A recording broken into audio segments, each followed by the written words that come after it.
নির্বাচনী প্রতিশ্রুতি মেনে 1 জুন অর্থাৎ সোমবার থেকে রাজ্যে চালু হলো মহিলাদের জন্য বিনামূল্যে সরকারি বাস পরিষেবা।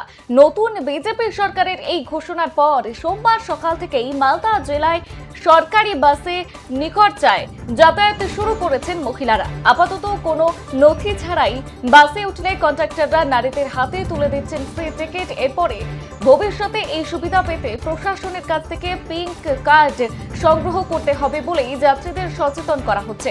প্রথম দিনেই টাকা ছাড়া টিকিট হাতে পেয়ে মালদার মহিলাদের মহলে ব্যাপক উচ্ছ্বাস লক্ষ্য করা যাচ্ছে। প্রথমে নজর রেখেছিলাম ধূপগুড়িতে অন্যরকম চিত্র। সেখানে দেখা গিয়েছিল মহিলাদের বাস থেকে নামিয়ে দেওয়া হচ্ছে, তবে মালদায় একেবারে অন্যরকম ছবি। সরকারি বাসে মহিলাদের ফ্রি যাত্রা, খুশির হাওয়া মালদায়। নির্বাচনী প্রতিশ্রুতি মেনে 1 জুন অর্থাৎ সোমবার থেকে রাজ্যে চালু করা হয়েছে মহিলাদের জন্য বিনামূল্যে সরকারি বাস পরিষেবা। আর এতে স্বাভাবিকভাবেই খুশি মহিলা যাত্রীরা।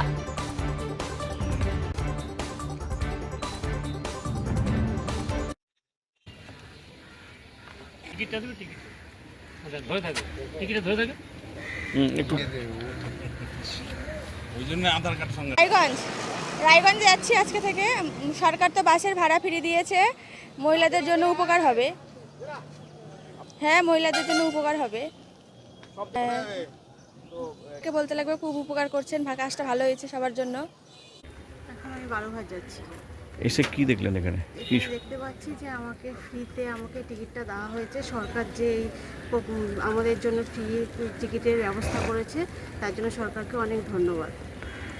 খুবই উপকার হবে যাদের প্রতিদিন যাওয়া আসার জন্য, যারা প্রতিদিন রেগুলার জার্নি করছে তাদের পক্ষে তো খুবই সুবিধা। এটা একটা কি বল মহিলাদের জন্য যে উদ্যোগটা নিয়েছে তার জন্য অনেক অনেক ধন্যবাদ।